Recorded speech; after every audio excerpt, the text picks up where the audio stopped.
সাংবাদিকই তো বেশি আপনারা সামনে বসে না ভাই সরে যা বসে বসে যান বসে যান আফজল ভাই আচ্ছা বলবো ওকে ওকে ওকে দাঁড়ান ওকে দিয়ে বসে সরে যান ভাই সরে যান ভাই বসে পড়েন সামনে করে আসেন বসেন বসেন মজিবর ভাই পাইছেন বাবা বসে দিয়ে দেন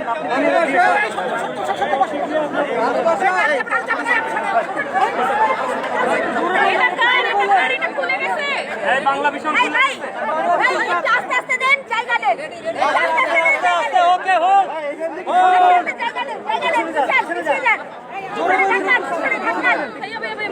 যান আর পিছিয়ে ভাই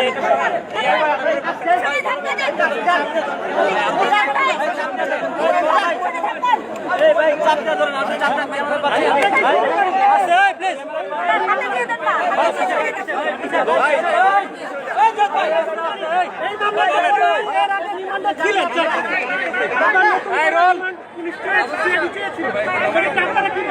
প্লিজ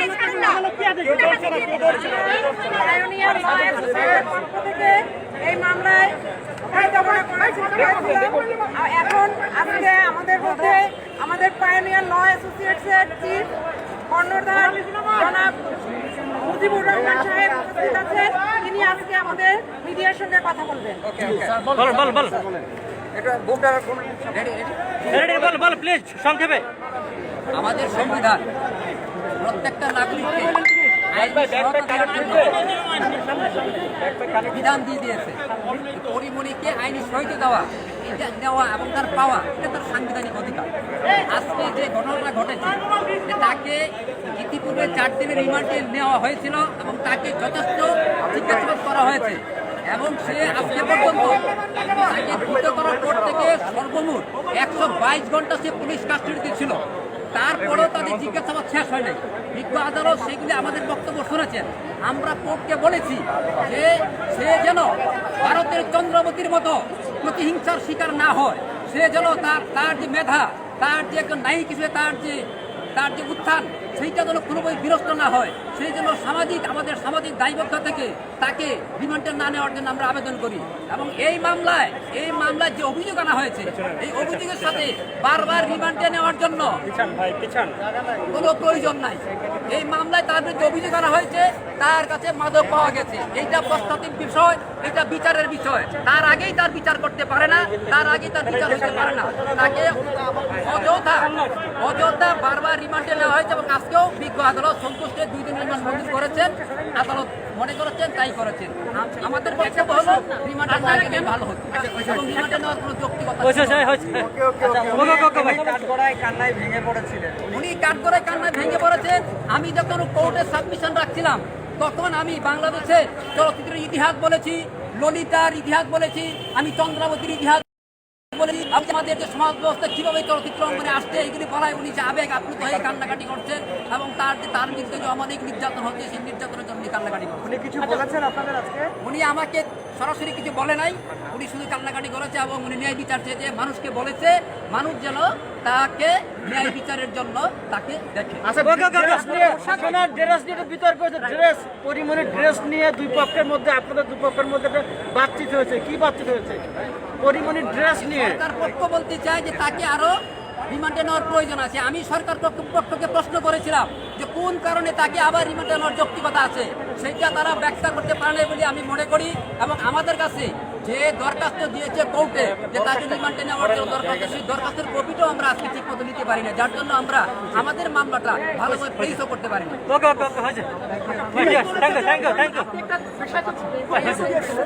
আপনি খুব বিষয় গুরুত্ব দিয়েছেন যে পরিমাণে পোশাক সময় পাবেন, কিন্তু সেখানে বলা হচ্ছে যে তিনি পোশাক বদলিয়েছেন এবং ইচ্ছা করে এই পোশাকটা পরেছেন। কেন আপনি এই প্রসঙ্গটা তুললেন? তা এখানে যোগাযোগের ঘাটতি ছিল কিনা? এইটা আমরা যারা চেষ্টা করেছিলাম, আমার ক্লায়েন্টের পক্ষ থেকে যারা চেষ্টা করেছিল তার সাথে সাথে যোগাযোগ করার জন্য, তার সাথে দেখা করার জন্য, তাকে প্রয়োজনীয় পত্তা দিয়ে তার কাপড় চোপড় দেওয়ার জন্য তারা সেটা পারে নাই। এবং আমরা কোর্টে গত পরশুদিন কোর্টে আমরা দরখাস্ত দিয়ে বলেছিলাম তার সাথে দেখা করার অনুমতি দেওয়ার জন্য, সেটাও দেওয়া হয়নি। এবং সে আসলে একটা পরে আছে বলে আমাদেরকে জানিয়েছে, আমরা তাই বলেছি।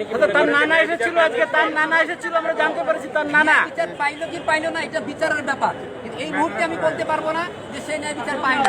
তার নানা ছিল, আমরা দেখলাম তার নানার বয়স প্রায় 100 বছরের বেশি বলে আমরা জানতে পেরেছি। তার জন্য আমরা সাবমিশন করেছিলাম যে তাকে অন্তত পরিমণির সাথে আদালতের সামনে অন্তত কিছুক্ষণের জন্য দেখা করে তার বক্তব্যগুলি একটু তাকে জানানো দরকার, এবং তার কোথায় কি আছে, তাকে অ্যারেস্ট করার পরে তার চাবি, তার চেক বই, তার নিত্য প্রয়োজনীয় জিনিস, ইভেন এই সমস্ত কিছুই এখন কেউ জানে না।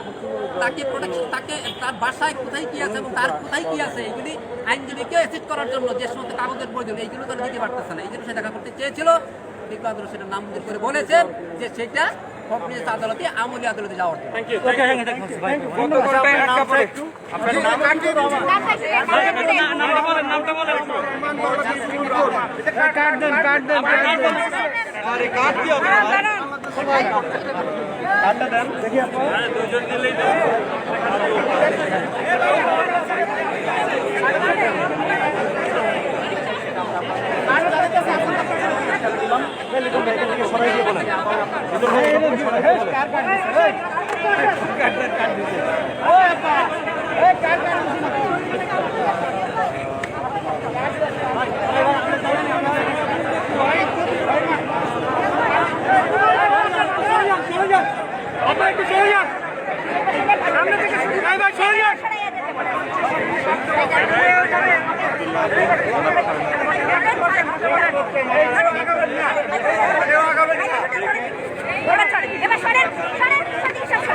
আজকে তারা বলেছে রিমান্ডে যৌক্তিকতা নিয়ে প্রশ্ন তুলেছে, আবার আপনারা রিমান্ডের আবেদন করেছেন, রিমান্ডের আবেদনের গ্রাউন্ডে আপনারা কি বলেছেন?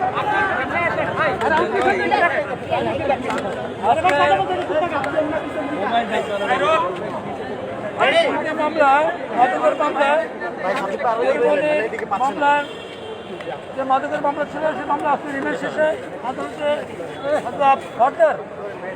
ফর্দার 5 দিনের পুলিশ রিমান্ড চেয়েছে এবং আদালত আমরা উভয় পক্ষ শুনানি করেছি। শুনানি করে সেখানে 2 দিনের পুলিশ রিমান্ড মঞ্জুর করেছে পরিমণি এবং নজরুল ইসলাম রাজ। তার বিরুদ্ধে মাদকের মামলা এবং একটি পর্নোগ্রাফির একটি মামলা হয়েছে এবং পর্নোগ্রাফির মামলায় তাদের 4 দিনের পুলিশ রিমান্ড মঞ্জুর করেছে এবং মাদকের মামলায় এখানে 2 দিনের পুলিশ রিমান্ড মঞ্জুর করেছে। এখানে আমরা বলেছি আদালতে যে পরিমণির বাসায় যে মাদক পাওয়া গেছে সেখানে 18 বোতল মদ, 18 লিটার মদ এবং সেখানে LSD, আইস, এই সমস্ত ভয়ঙ্কর মাদক তার বাসায় পাওয়া গেছে। যেহেতু মামলাটা ডিবি থেকে সিআইডিতে বলতে হয়েছে তদন্তের জন্য, অথচ সেখানে তাকে আরও ভালোভাবে জিজ্ঞাসা করা দরকার। এই যে মাদক, তার ভয়ঙ্কর মাদক যে তার বাসার থেকে উদ্ধার করা হয়েছে, এই মাদকের উৎস কোথায় সেটা অবশ্যই জানা দরকার, উদ্ধার নেওয়া দরকার। এই জন্য ফার্দার তাকে পুলিশ রিমান্ড চেয়েছে 5 দিন, আদালত শুনে সেখানে 2 দিনে পুলিশ রিমান্ড মঞ্জুর করেছে। আর নজরুল ইসলাম রাজ, তার বিরুদ্ধে নতুন যে একটি পর্নোগ্রাফির মামলা হয়েছে সেটা আপনি জানেন। সেটা হচ্ছে যে তার বাসায় পুলিশে রেড করেছে, সেখান থেকে তার বাসা থেকে তো মদ উদ্ধার হয়েছে এবং সেটার জন্য আলাদা মদের যে মাদকের মামলা হয়েছে এবং পর্নোগ্রাফির মামলাটা হয়েছে। এই কারণে তার বাসায় তার একটা বেডরুমে সেখানে যৌনাচার করার জন্য সেখানে যৌনচার করার জন্য সেখানে একটা বিছানা, সেই বিছানা থেকে সেখানে ফিতা, রশি, অনেক যৌনচারের বিভিন্ন সরঞ্জামাদি তার বাসা থেকে পাওয়া গেছে।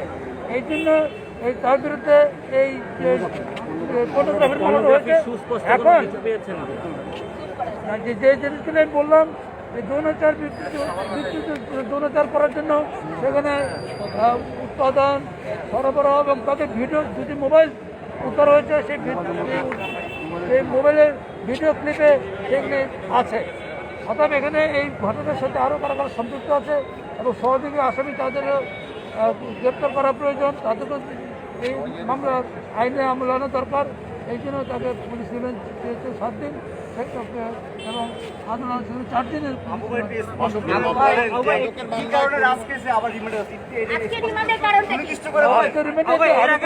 পর্নোগ্রাফির মামলায় যে রাজের বিরুদ্ধে যেটা হয়েছে সেটা হচ্ছে যে এই যে তার বাসায় যে এই যৌনচার করার জন্য যে জিনিসপত্রগুলি, সরঞ্জামগুলি উদ্ধার হয়েছে এবং এই ঘটনায় আরও কারা কারা সম্পৃক্ত আছে সেটাও উদ্ধার করা দরকার। এবং মোবাইলে যে ভিডিও ক্লিপ আছে, যে জিনিসগুলি আছে, এগুলো ভিডিও ক্লিপ থেকে এগুলো আরও উদ্ধার হওয়া দরকার আছে, যে এর সাথে এগুলো সরবরাহ করেছে কিনা, আরও কারা কারা সম্পৃক্ত আছে, পুরো জিনিসটাই এই উৎসটা উদ্ঘাটন হওয়া দরকার আছে।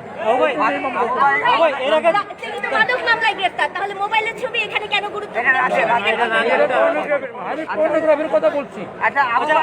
আমাদের বেসিক কিছু প্রশ্ন আছে। এর আগে 4 দিন করে রিমান্ড দেওয়া হয়েছিল যে 4 জনের, সেই 4 দিনের রিমান্ডে কি তথ্য পাওয়া যায় না যেটার জন্য আজকে আবার 2 দিনের রিমান্ড দিতে হবে? সেখানে আমি বলছি, আপনি আমার কথা খেয়াল করবেন। 4 দিনের রিমান্ড মঞ্জুর করা হয়েছিল, সেখানে মামলাটা পরবর্তীতে এটা ডিবি থেকে ট্রান্সফার হয়েছে এবং সেইখানে ইনভেস্টিগেশন অফিসার আগেও চেঞ্জ হয়ে গেছে। অথবা এখানে তাকে যে পূর্ণাঙ্গ যে জিজ্ঞাসাবাদ করা, সেই সুযোগটা আয়োজনের হয় নাই। এখন যে মাদকগুলি যে তার কাছে পাওয়া গেছে, সেই জিনিসগুলি যে উদ্ধার হয়েছে এবং এটা কার কাছ থেকে উৎসটা কোথায়, এই জিনিসগুলো উদ্ঘাটনের দরকার। মাদকের মামলা উৎসটা সবচেয়ে গুরুত্বপূর্ণ। সময় পায় নাই। হ্যাঁ, একটা ভালো প্রশ্ন, সেটা হলো যে পরিমণির আইনজীবী বলেছে যে তার প্রতি কোনো সহানুভূতি দেখানো হচ্ছে না, তার প্রতি কোনো আইনগতভাবে তাকে সহায়তা করা হচ্ছে না, কারণ সে একই ড্রেস করে 142 ঘন্টা নাকি একই ড্রেস করা ছিল।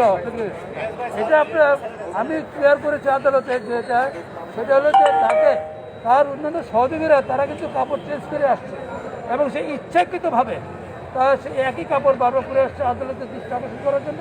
এটা একটা আমি মনে করি যে একটা আদালতের স্যাম্পিটি ড্র করার জন্য ষড়যন্ত্র আছে যে করার জন্য। আদালতে কান্না করেছিল কেন? আসলে সে কিন্তু হবে এই কাপড়গুলো পরে আসছে। সে কিন্তু আইও সাহেব ছিল, আইও সাহেব বলেছে তাকে কাপড় দেওয়া হয়েছে, কিন্তু সে কাপড় পরে আসে না, তার বিষয়। কিন্তু সে কাপড় কিন্তু যখন ছিল তখন কিন্তু তার কাপড় সে চেঞ্জ করা ছিল, যখন আদালতে আসে তখন সেই একই কাপড়টা পরে।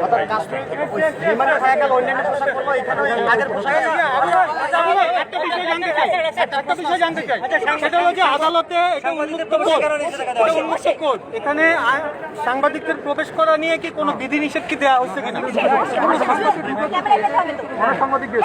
প্রথমে তাহলে এমন করলো কেন? তাহলে আজকে কেন এত হাতাহাতি হয়েছিল? এখন আপনারা যদি শত শত সাংবাদিক যদি আদালতের ভিতরে ঢুকতে চান, সেটা সম্ভব না।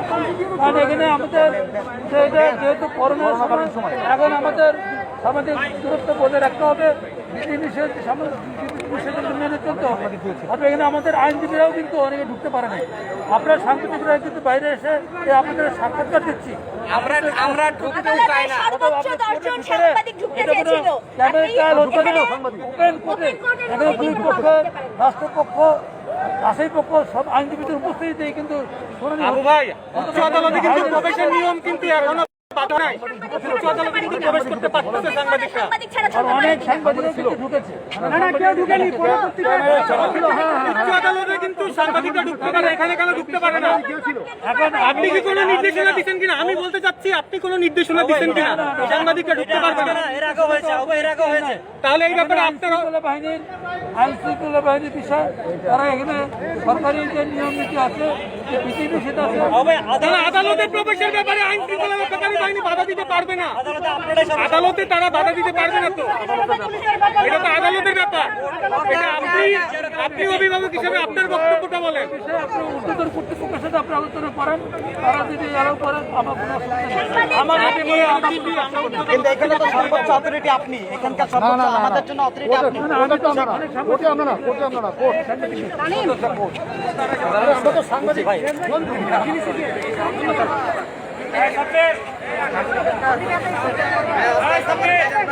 আজকে যে ঘটনা ঘটলো ভাই, এই হিরণ ভাই, যখন আমরা আমাদের ঢুকতে পারি কিছু বলি।